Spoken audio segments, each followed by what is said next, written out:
Hi,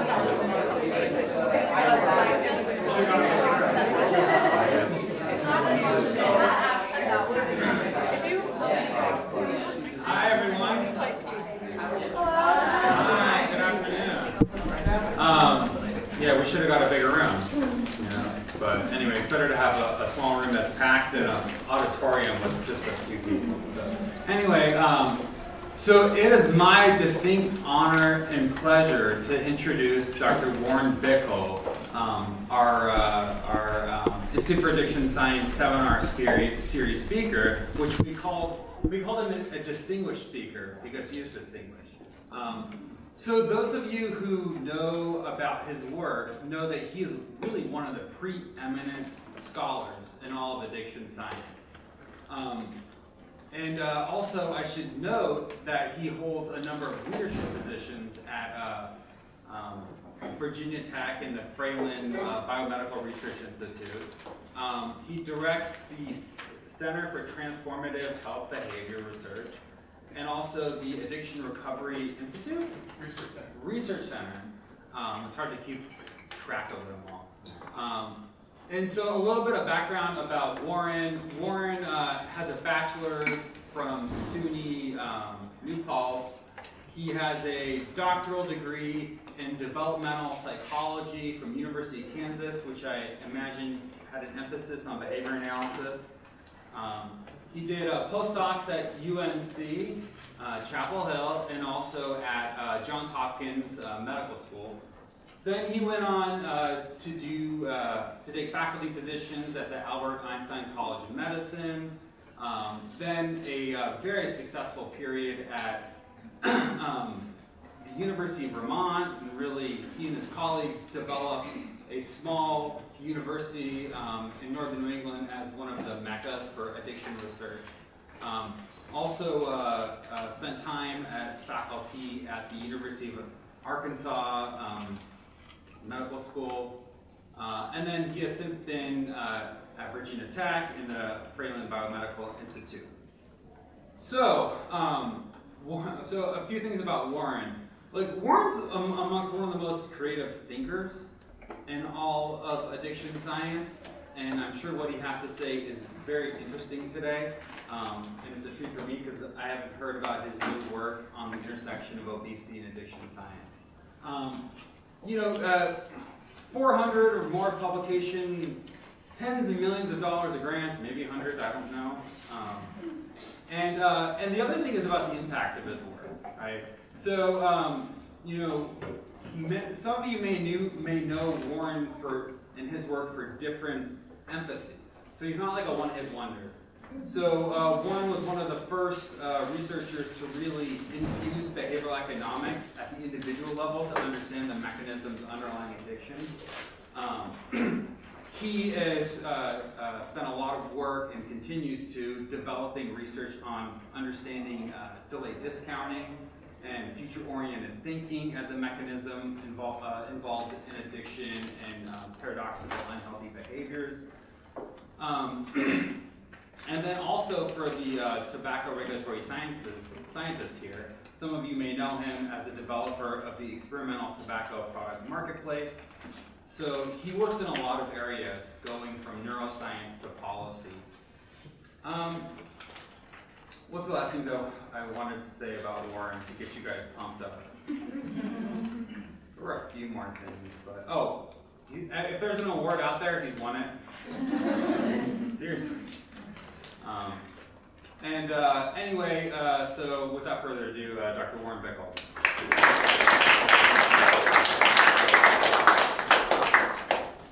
Thanks, Adam. It's a real pleasure to be with you. I've enjoyed my day thus far. Thank you for your hospitality and attention. I'd like to share with you something I've been working on. This is a paper that's in progress. I'd like to submit it. It has some controversial features, and I'd be interested in feedback because I'd like to make it better before I submit it. But before I get there, these are my disclosures. Although I'm associated with some of these companies, I will not talk about them, nor will I talk about any of their products. So I don't have to tell anyone in this room that we got an addiction problem, right? Here's looking at the mean adjusted drug overdose deaths, right? It's up. 2017 was higher than that. 2018, I think, it was a little higher. Maybe it's starting to dip. There's some evidence. Maybe it's starting to flatten out. We'll see. We'll see. We also have an obesity crisis. Everybody knows that. There was some recent data that just came out that 1 in 4 adults are pre-diabetic. It's very scary. And what's paradoxical about this is people do these things at great cost to themselves. In the field of opioid dependence, overdose, you see people falling down, intoxicated with their loved ones on the street. It's destroying their families, their jobs, their relationships, their health. What's going on? How can we understand this? Clearly, these substances and these people are a unique power of them. Indeed,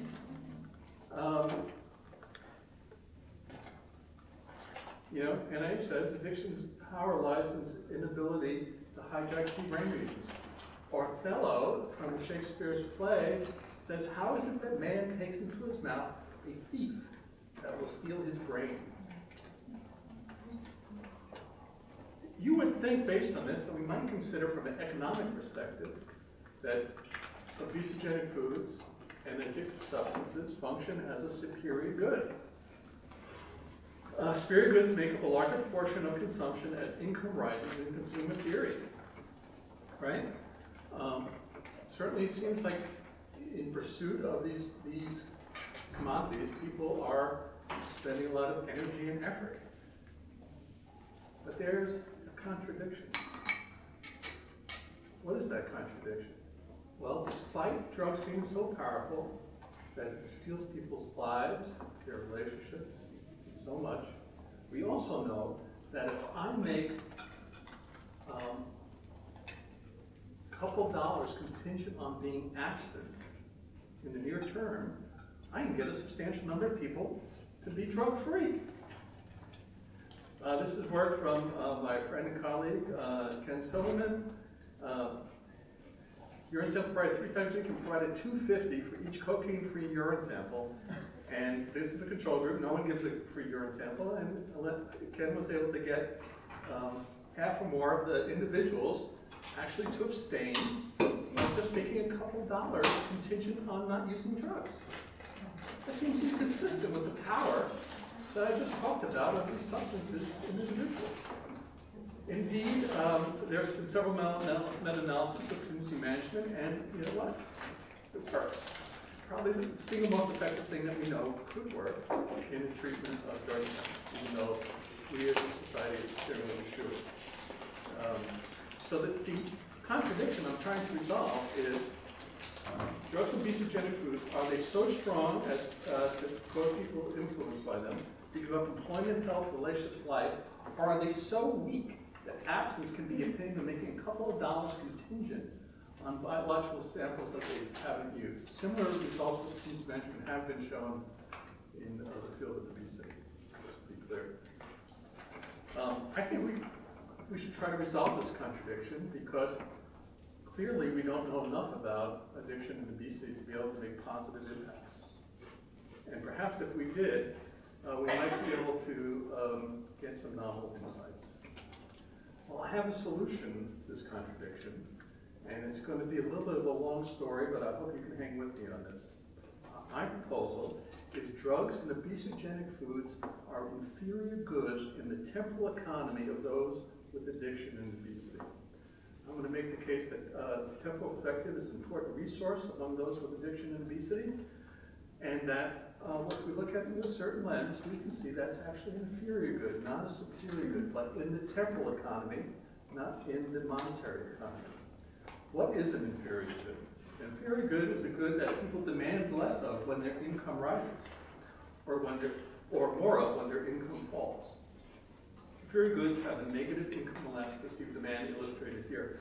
When we apply consumption, or you also see valuation as a function of their income, temporally defined. Now, The solution to this and the approach that we got in the data derived from a particular perspective I learned recently, which I really value, and that's why I'm sharing it with you. It's a strategy of how to approach trying to identify novel determinants in these processes. It's called an experimental medicine approach, attributed to Claude Bernard in his classic text, Introduction to Experimental Medicine, 1865. Identify a target closely related to the disorder, develop an assay of that target, engage that target through intervention, and test the degree to which the target engagement produces change in other aspects of the disorder. If you change this putative target that's associated with disorder and it has no effect on any other aspect of the disorder, who cares, right? It's some secondary or tertiary phenomenon that's downstream from whatever the cause is. However, if you identify something that changes something of this target, and it changes other aspects of the disorder, then it may be something that's more central to the nature of the disorder. Well, the target I'd like to talk about, that some of you are familiar with here, John and several others, is delay discounting. It goes by several names in several different literatures, depending on who you do it, but I think they're all generally reveal the same thing. It refers to the reduction in value that reinforces the function of delay to reinforce delivery. I'm pretty confident that for most people here, if I said, what would you prefer, $1,000 now or $1,000 a year from now? Everyone would say, well, I'll take $1,000 now, thank you very much. Why would I wait a year for the same $1,000? Well, if you would make that choice, it means the delayed outcome is discounted by some extent. We don't know how much. And we can find out how much by using a psychophysical titration procedure. So for example, in our task, we'll ask, would you prefer $1,000 now or $1,000, let's say a month from now? And you'll still say, why would I wait a month for the same $1,000? Well, what about $950 now or $1,000 a month? $900 now or $1,000 for the month? We get down to $800 and you switch your preference from the immediate $800 to delay $1,000. We can infer that you discount $1,000 by 20% over 1 month. If we do this at a broad range of time frames, 1 week, 1 month, 3 months, 6 months, a year, we construct a curve. The curve has a particular quantitative shape, which I'm not going to go into, but it's a hyperbolic equation where we're able to derive the decay parameter, which is the discount rate. I also want to mention briefly that the typical procedure often takes up to 3 to 5 minutes to get the curves that we want. We recently developed a version of this task that we can get the decay parameter in 45 seconds approximately. And therefore very easily to put in a wide variety of studies. And if you're interested in hearing about that, I can give you, we have it in several different programming languages, and if you want to incorporate, I give you the information so that you can put incorporate. But I won't go into detail about it. Just to give you a sense of the magnitude of the effect, I'm going to pull up data from one of the first studies we did with discounting. Last century, in fact. And in the top panel, we're looking at the discounting of heroin-dependent individuals versus controls matched on several dimensions. And what you see here is each of these points are they're switching from the immediate to delayed option. Closer that they hugs the axes, the greater the extent of discounting. And thus you see that the opiate-dependent people discount more than the controls. But you can ask the question, how much more? One way we quantitate this curve is through the concept of half-life. How long does it take for this hypothetical $1,000 to lose half its value? It's a little bit under here on this point, but we'll just take it as a convenient time point. That's the 5-year time point for the controls. It's right on here for the heroin-dependent people. It's a 6-month time point. That's a approximately 10-fold difference. 10 times. We then asked the heroin addicts to discount a hypothetical $1,000 worth of heroin and compare it to their discounting of the $1,000 that we bring this curve down from here. And at the shortest time frame examined in this study, which was 1 week, it never got to 50%. There was no amount of heroin today that was worth any amount of heroin tomorrow. So there was a greater than a 25-fold difference between how they discount heroin and they discount money. Or if we're looking at the discounting of heroin to a comparable amount of money by controls, we're up in the 250-fold range. Whenever you find significant difference like this, you say to yourself, I think there may be something here. Well, we've argued that discounting is a candidate behavioral marker of addiction. It predicts, if you look at adolescents, it is predictive of who will get later involved in substances. The degree of discounting appears to be proportional to drug use. The more you use, the more you discount. It can distinguish drug-dependent individuals from controls or those in recovery. If you measure it at the beginning of a therapeutic intervention designed to change behavior, it is often predictive of therapeutic outcome. And one of the questions that we've been focused, can it be changed therapeutically? It's also, we argue, a process that operates in more than one disease or disorder. It's evident in every form of addiction except perhaps marijuana dependence. There's weak effects there. It may be a power thing, right? You need big samples to detect it. Some's there. But if you're a problem gambler, you discount more than if you're not a problem gambler. If you're obese, you discount more than if you're not obese. If you look at risky sexual behavior, people engaged in risky sexual behavior discount more than those who do not. We did a study comparing heroin-dependent people who share needles versus those who don't.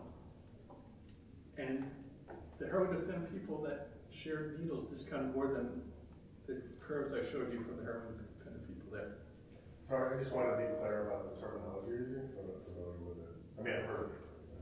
So when you say excessive discounting, you mean excessive discounting of the alternative?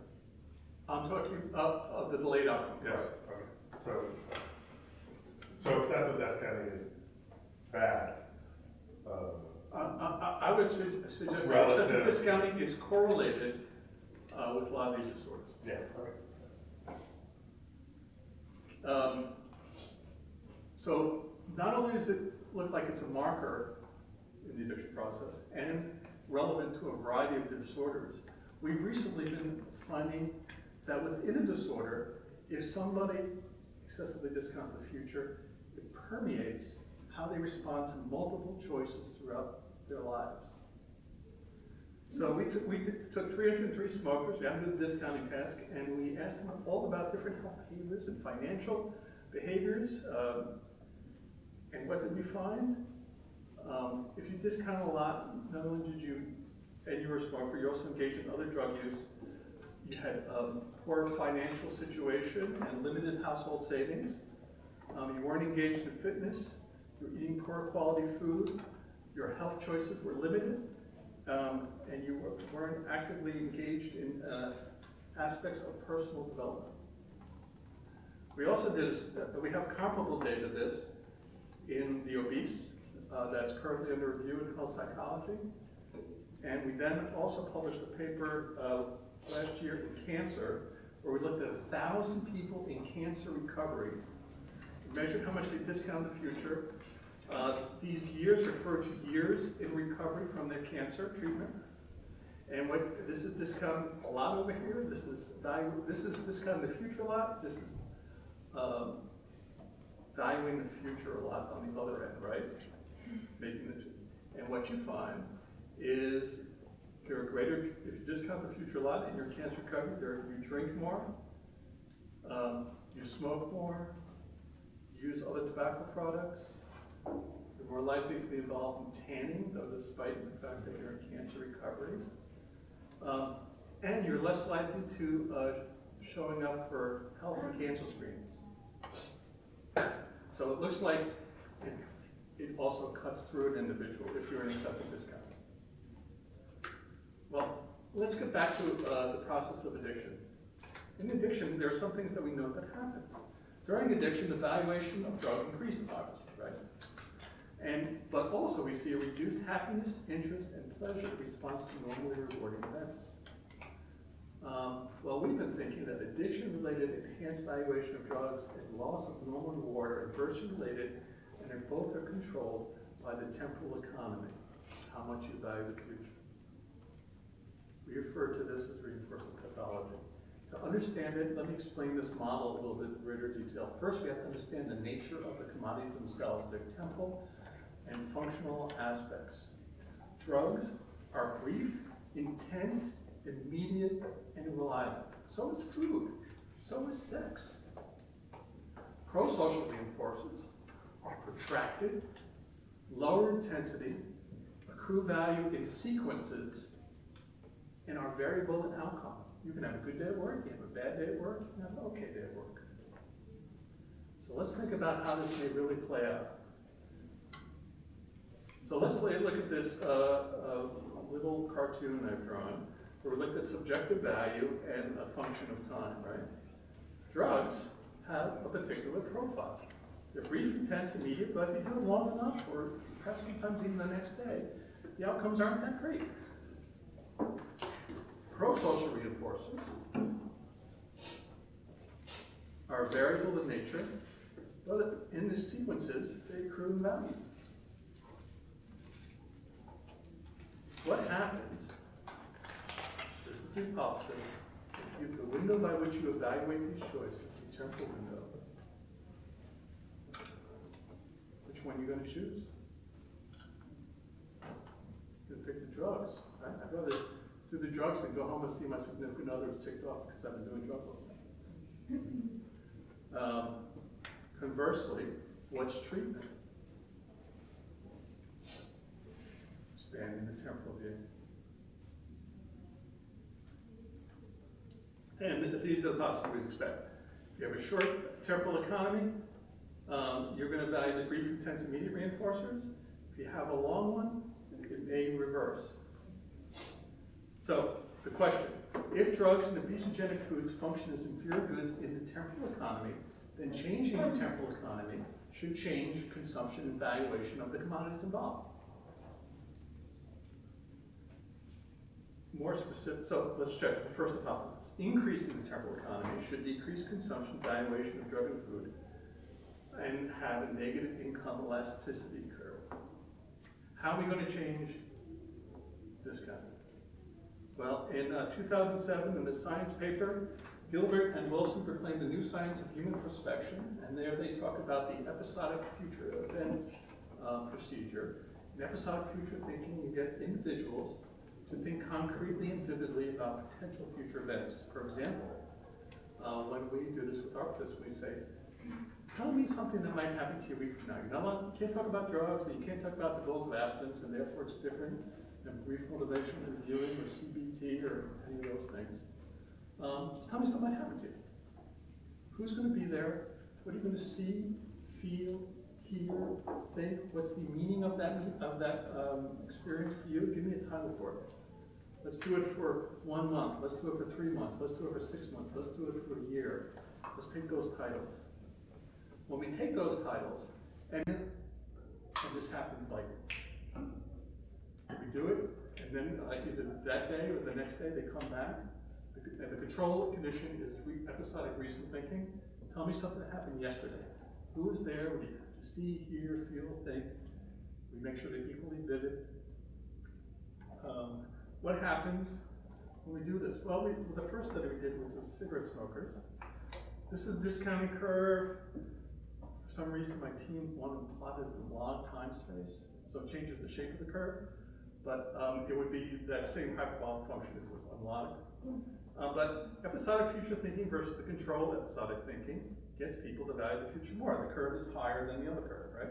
These are cigarette smokers. We then deprive the cigarette smokers for 6 hours. We had recorded them talking about the episodic future events or the control events. We put them in a room, the only room, and Virginia Tech, you're allowed to smoke. We had to get the governor to sign off on that. Where they had free access to cigarettes for an hour. While they were smoking, we pumped in the audio of them talking about the future events or the control events. And they smoked significantly fewer puffs during the hour. If we make this an income elasticity curve, it's consistent with an inferior good. We shift down their consumption as we give them more time. Alcohol dependence, episodic future thinking, gets them to value the future more. This is the demand curve. This is how we measure evaluation, particularly when we're not allowing self-administration. How much would you consume of your favorite alcohol beverage at a range of prices ranging from near zero to a very high? And what we see is when they do that after episodic future thinking, it increases how much they value their alcohol product. It drops the curve down. If we plot this as income elasticity curve, we get a negative income elasticity curve. The next study is, we're about ready to submit this. We did this with cocaine dependent people. And we get them to value the future more. It decreases how much they value cocaine. And we get a negative income elasticity curve. Obesity. Episodic future thinking gets them to value the future more. Reduces how much they value their preferred obesogenic food. And we get a negative income elasticity curve. First hypothesis, increasing temporal window should decrease consumption valuation of drugs and food and represent negative income elasticity of demand, and that's confirmed. Let's go to see about the second aim or hypothesis. Decreasing the temporal window, shortening, should increase consumption and valuation of drug and food. Consistent still with the negative income elasticity curve, except we'd be pushing it in the other direction. How are we going to do that? Well, one thing we've been exploring in my lab for a while is the use of narratives to change health behavior. There was a wonderful paper in Nature about 3 or 4 years ago. They put people into a magnet and they had them listen to stories. And like the whole brain lit up. I presume because to process a story, you got to think about their logical parts, their emotional parts, all kinds of things you have to be able to integrate.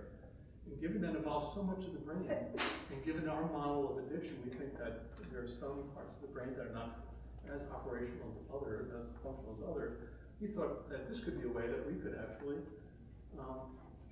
try to get some of those brain regions more actively engaged. So we've been exploring narratives, but we've also been exploring narratives that make people a little bit more concerned and a little bit more increase the discounting of the future. Here's one. We had people read a story of being in a horrible hurricane or being in a mild storm. These were individuals who were obese. Then we gave them free access to their preferred obesogenic food. The group that read the story about hurricane increased the total number of calories that they consumed during that period relative to the control group. If we plot this as an income elasticity curve, we get evidence of an inferior good. But now we're pushing it in the other direction. Cocaine dependence. Read the same story. Look what happens to this demand curve. I'm like ecstatic about this. Boom! It jacks them up, right? Once again, we get evidence of an inferior good. So we confirmed the second hypothesis. Decreasing the temporal window, increasing consumption of drug or food consistent with the negative income elasticity of demand. So I would like to submit to you that drugs and food function as inferior goods in the temporal economy of individuals. Now, you may still want to say, but wait a second, why is it that people are still, even with their short temporal economy, so extreme? Why do they value that commodity so much? How does it make sense? Why are substances so strong within the limited temporal economy? Elasticity of word for this, we're thinking economically. Elasticity of demand is driven by the availability of substitutes. For example, I go to a store and if the commodity I'm interested in costs $10, but I know I can get it somewhere else for $5, I might choose to buy it there instead. I would substitute one commodity for the other. Right? If I didn't have that, I wouldn't have that. If that substitute didn't exist, I wouldn't be able to do it. I'd be stuck.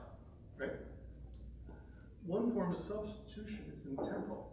I'm not going to get it now because I know I can get it cheaper later. But if you have a short temporal economy, there is no later. And that means it's like being at the convenience store at 2 in the morning. They can charge what they want. And that's why people are willing, I think, to pay whatever price is necessary to get the drugs now. They are stuck in the moment, rendering them more inelastic. Now, what's exciting about doing this work is we did a recent review of the contemporary theories of addiction, and except for our work, not a single one refers to a discounting or temporal window as a relevant variable. Indeed, I was telling several of you that I'd like to write a paper in your term about bringing addiction and obesity science into the fourth dimension, time. Because if you don't measure it, it doesn't mean it's not operating. It could be operating and it could be a determinant of the things that we're studying, but if we don't measure it, we don't know about it. So, the contradiction. Are drugs and obesity foods so strong as to give up employment, health, and relationships, or are they so weak that we get abstinence by just making a couple dollars contingent on it? Well, drugs are inside the temporal economy. Most of the sequences of the pro-social behaviors are outside of the temporal economy. And by understanding that, I think we resolve the contradiction. So to conclude, drugs and obesogenic foods function as inferior goods in the temporal economy of those with addiction and obesity. Discounting is a novel determinant of addiction. If we intervene on it, it changes other aspects of the disorder. The seeming power of drugs and obesogenic foods result from a limited temporal economy among the afflicted. Therefore, I would argue that therapeutic intervention should either operate within the limited temporal economy of those afflicted, just like contingency management. Focus, give me a drug from urine sample on Tuesday, I'll give you 3 months. Or must increase the temporal economy or perspective. What I really think that the field of addiction science and obesity needs is to open up and think about new things. This may be part of that, it may be more, we'll see what people think. But I found this quote that expresses at least how I think the field should be moving by the paleontologist Stephen Jay Gould. The progress of science requires more than new data. It needs novel frameworks and contexts. And where do these fundamentally new views of the world arise? They are not simply discovered by pure observation. They require new modes of thought. Thank you very much.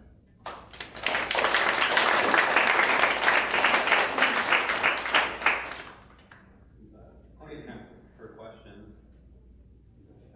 You talked about low SES as being among those characteristics that change this temporal. That's correlated with individuals' low SES, absolutely. Okay. So how do you untangle that from some of the other problems?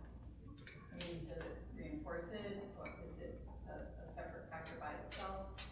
So first, I think it's interesting to look at some of the epidemiology that we know about that population in the context of this excessive discounting in the future.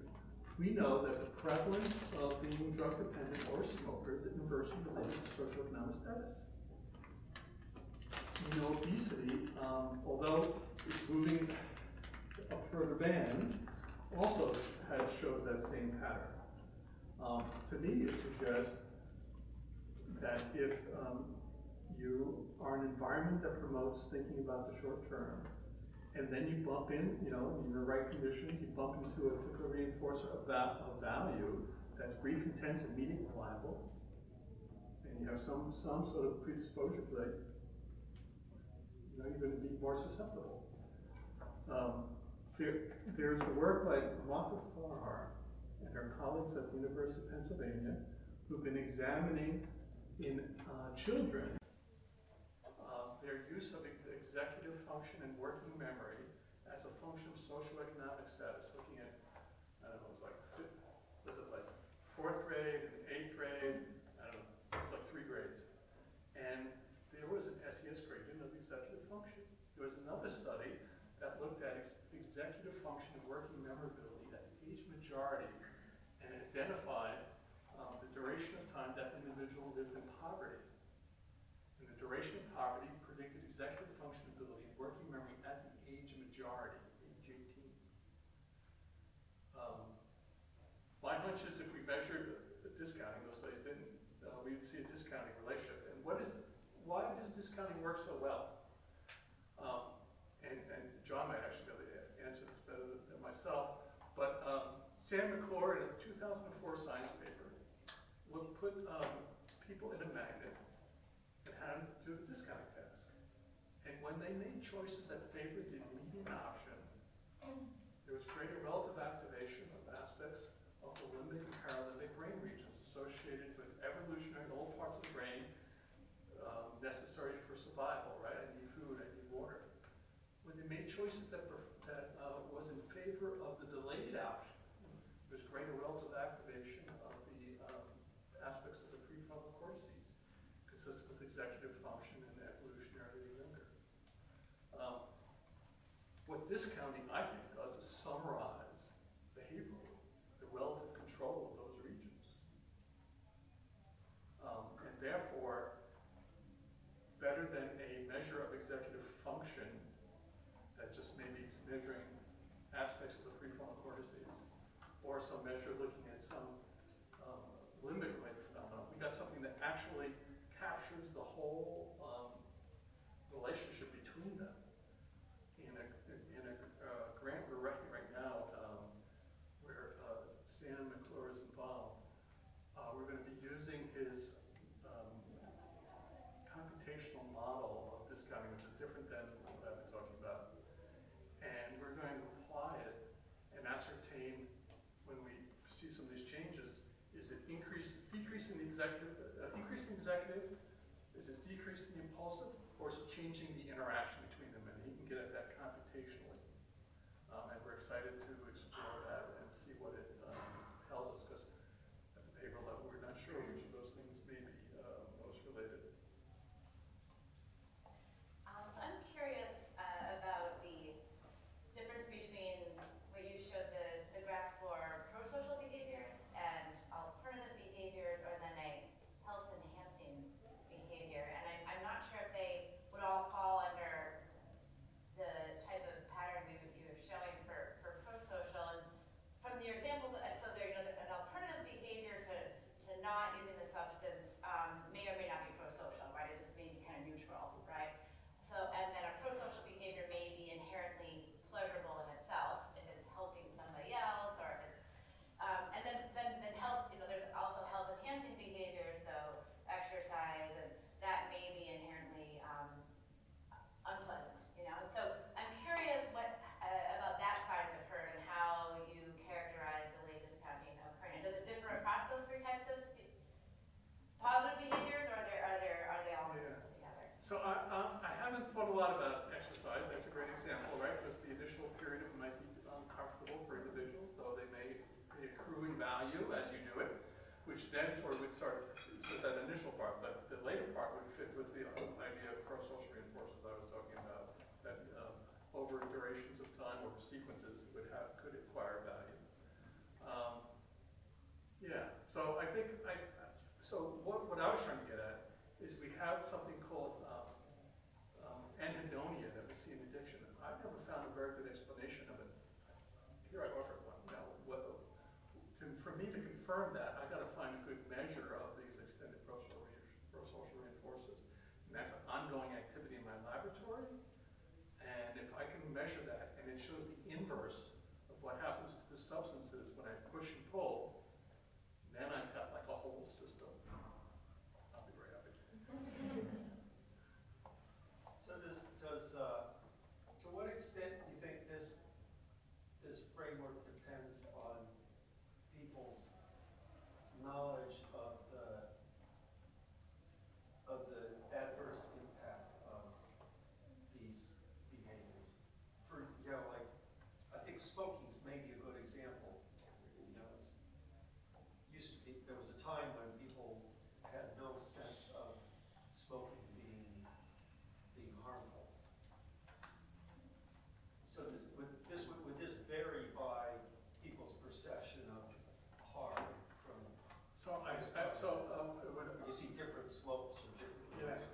I would predict that people that discount the future are going to discount long-term adverse health consequences. Now, we've gotten some recent discount data from individuals who are currently in the middle of the opioid crisis, right?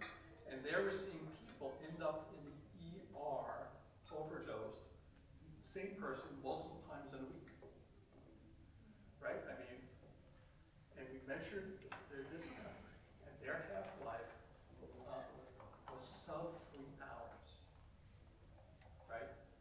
Their universe was like a day. Interestingly enough, what is the half-life of short-acting opioids? 3 to 4 hours. It's interesting. You're trapped in that moment, right? I gotta keep on keeping this beast going every 3 to 4 hours. So what do you think your independent variable is?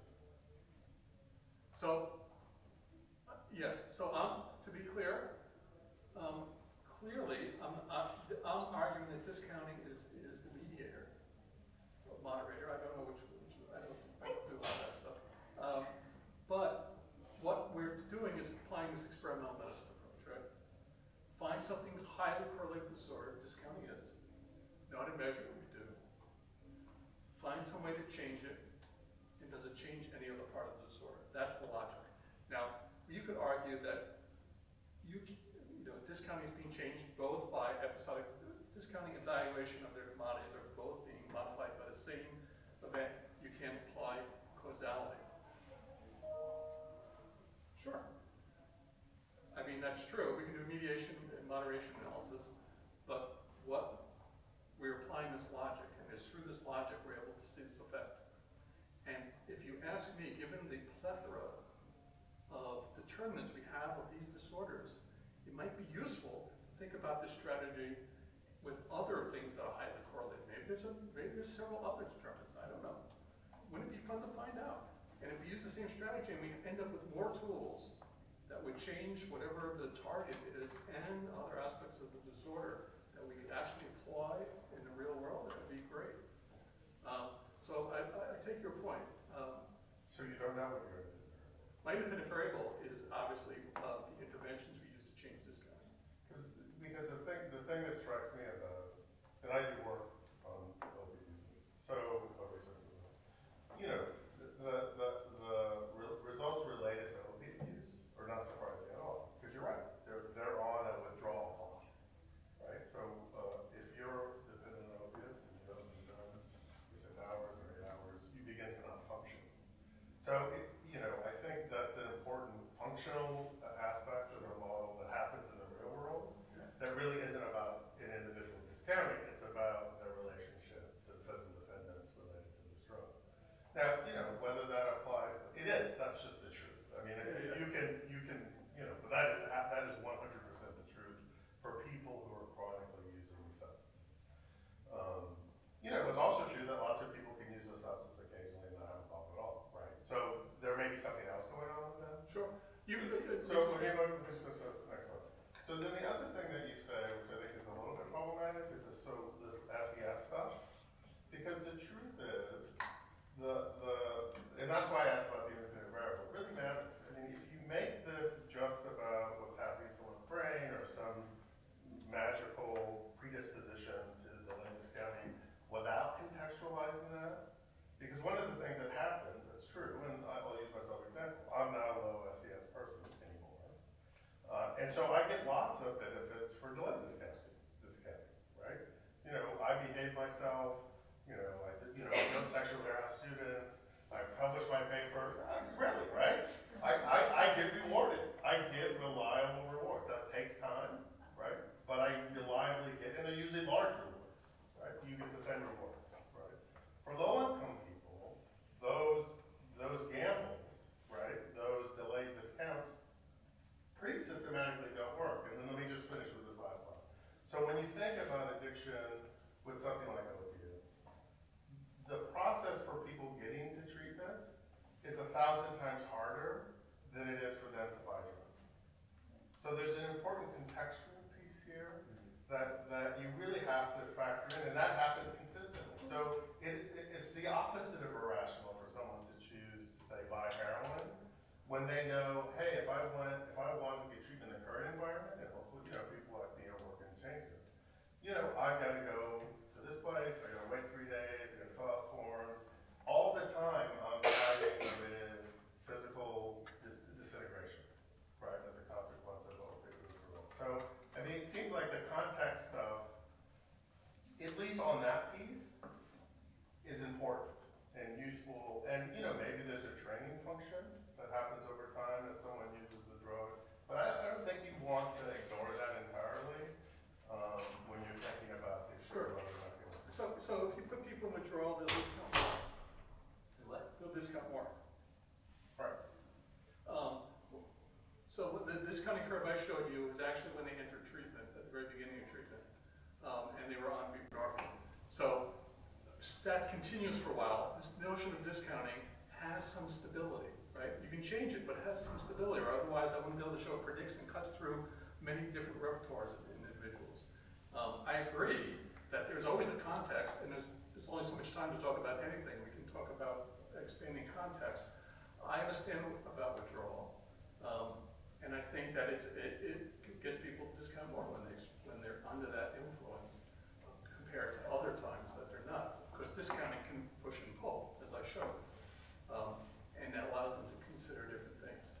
I'm not trying to ignore socioeconomic status or the horrible conditions under which some people live, which I am very concerned about, because I think every policy in the United States that comes up should think about whether it increases or decreases SCS disparities, right?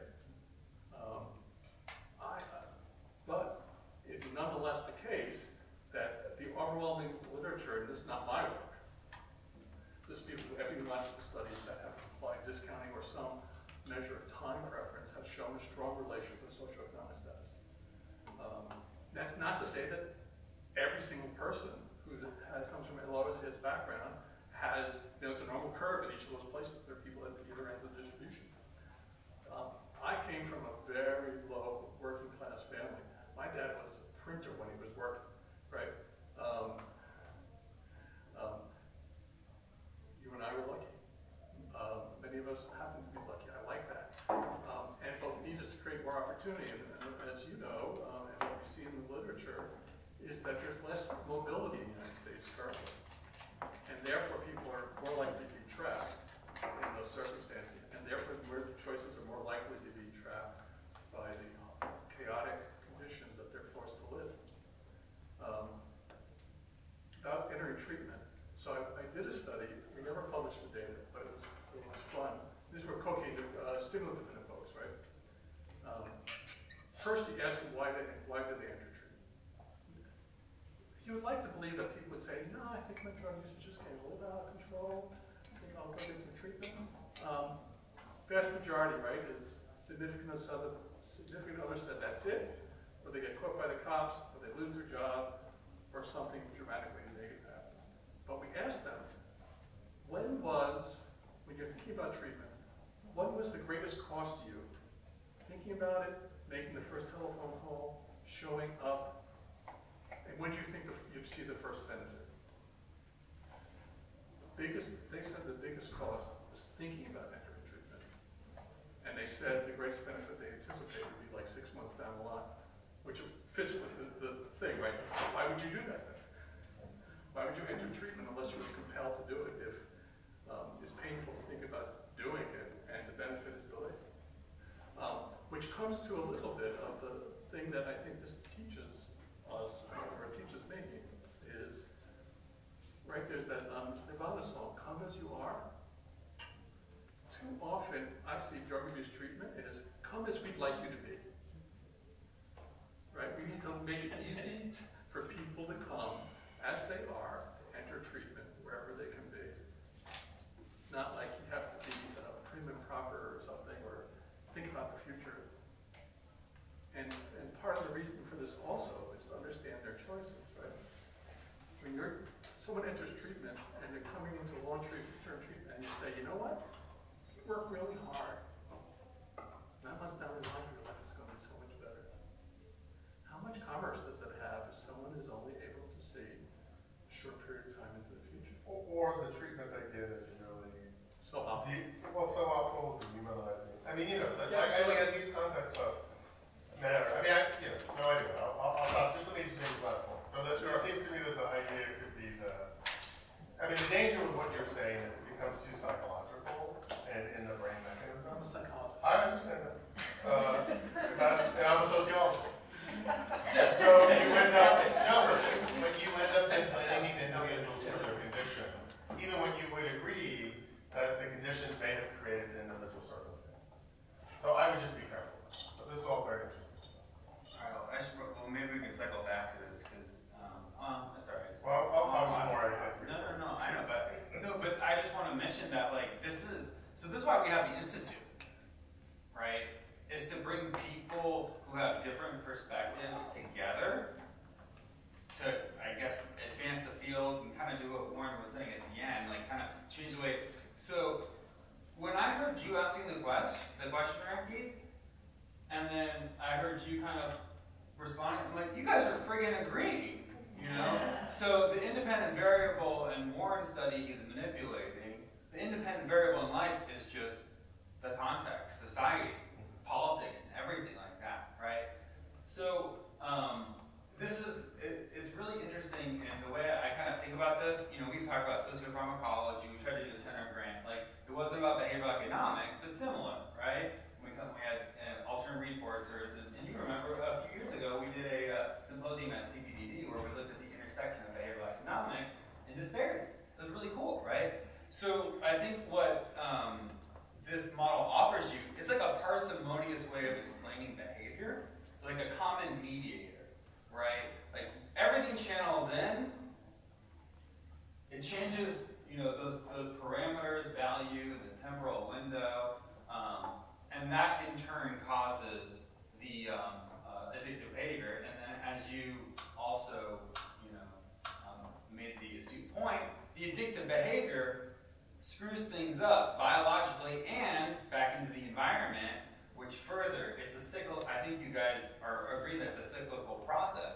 So what I guess I would like to see, and I don't know, maybe this is me like being like a jack of all trades and master of none, but like when I see the way you're positioning this, and if you were to get together with the public health policy, the social determinants of health people, like they need, and you asked about what's going to make the paper better, maybe it's not this paper, maybe it's your next one, right? But everything is just screaming about like how that environment biases everything to have that short window, right? And there's nothing you do. And then you also have like the pro-social, right? And so your graph went on the end. I'm like, oh, it worked out, like kind of bounced around, right? But for people in these circumstances, I mean, that's really like way out in the future, and the probability is low, right? Because there's so many points in which you put in that behavior, put in the job application, put in, that stuff is stacked against you. Absolutely. And so I'm thinking about like what you're doing, and you're explaining this is like a cross-human phenomenon, probably a cross-species phenomenon, right? And it seems accurate and makes sense, right? And so given knowing that, and then knowing kind of like the context, which is driving so much of this, right? How do we come up with solutions? And what you said that you either need to shorten the window, right? Or provide something better, right? Work in the window or expand the window. Or expand the window, right? So it's going to be hard to expand the window. I think that was a tough one, right? That's like maybe our utopian society when, you can do it, right? But then when you put people back in the environment, it's gone. Like it's really hard to have those like high probability, reliable. So I really like your idea, like come as you are, whatever, like, we gotta be thinking, let's start here and like let's work people out, or let's just try to really kind of infuse that. And so anyway, I just kind of want to make the point, like as we have more and more of these talks, like there's synergy integration. Absolutely. And then I hope that we all learn to stretch outside of ourselves and kind of, yeah.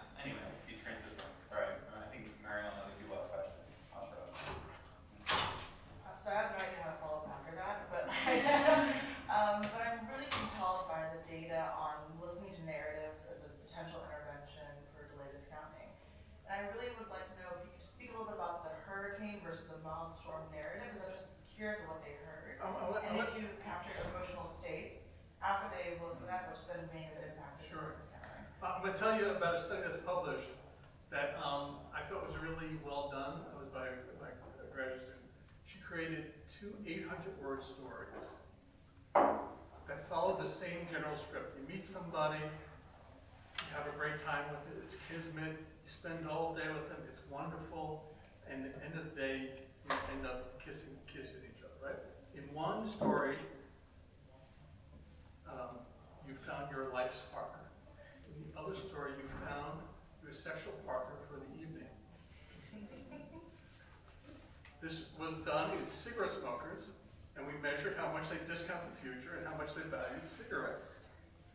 Finding your life partner got you to value the future more and decrease how much you value cigarettes. Finding your sexual partner for the evening got you to discount the future more and increase your valuation of cigarettes.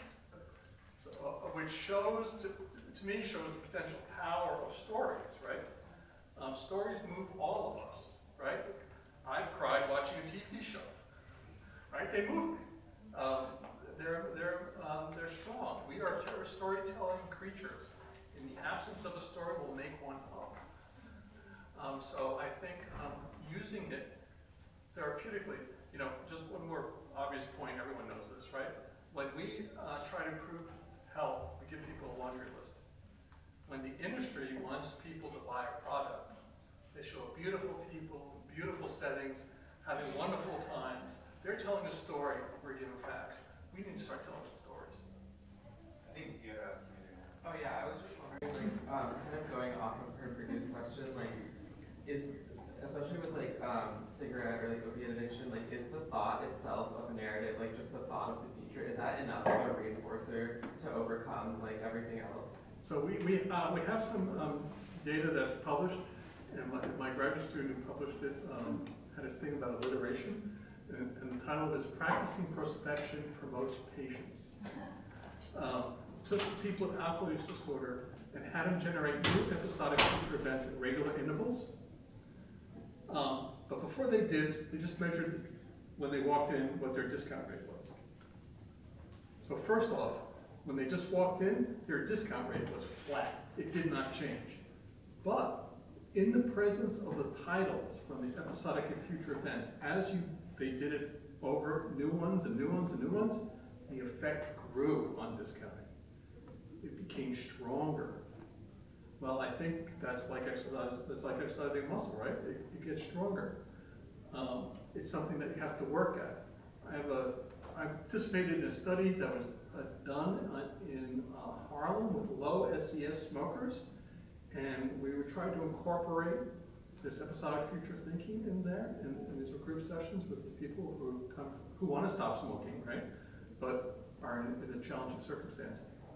And one of the hardest things for them was to think about future events, right? That was a hard challenge for them. It was like something they really had to work at. So it could be that, if you live up in these environments all the time, you're stuck in a moment, right? And to break out of it, at least in your thinking, I'm not saying it's going to change their lives or the chaos, but to exercise that muscle a little bit, at least.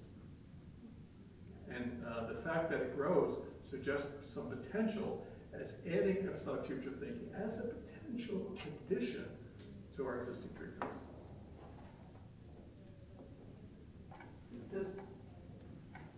What sort of applicability does this have, if any, to mood disorders? Has anybody applied this to depression in particular?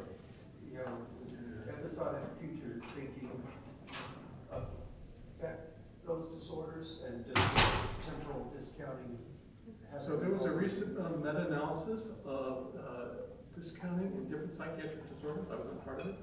I know that depression shows excessive discounting of the future, maybe borderline person. I'm not 100% sure, right? But the interesting thing is anorexia has too little discounting of the future. They value the future much more than the controls, which is interesting. The way I try to interpret that is to achieve their future goals, they can ignore the biological signals of starving, which is an interesting thing. But I love the idea of symmetry in science. right? The reason I wanted to push and pill discounting was to see if it worked both ways. If it does, that tells me I really got something, right? And if in disorders there are problems with discounting the future too much and with discounting the future too little, that makes me feel like it's a real thing as opposed to